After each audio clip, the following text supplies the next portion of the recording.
Hi friends, இன்றைக்கி கும்பகோணம் கடப்பா எப்படி செய்யலான்னு பார்க்கலாம். இது செய்கிறதுக்கு 1/4 கப் அளவுக்கு பாசிப்பருப்பை நல்லா கழுவிட்டு வச்சுருக்கேன். இதில் 3 உருளைக்கிழங்கு கட் பண்ணி சேர்த்துக்கிறேன்.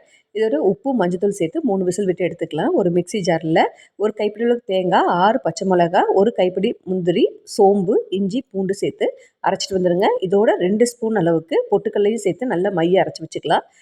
எண்ணெய் ஊற்றி சோம்பு, பட்டை, கிராம்பு, ஒரு பெரிய வெங்காயத்தை கட் பண்ணி சேர்த்துக்கிறேன். கருவேப்பிலை சேர்த்து நல்லா வதக்கி விட்டுக்கலாம்.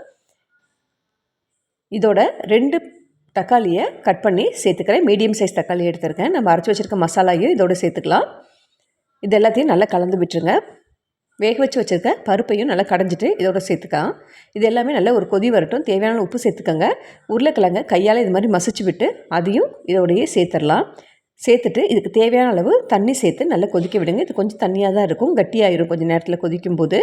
இது இட்லி, தோசை, சப்பாத்தி, பூரி எல்லாத்துக்குமே சூப்பராக இருக்கும். மேலே மல்லித்தழை தூவி இறக்கிடலாம். தேங்க்ஸ் ஃபார் வாட்சிங்.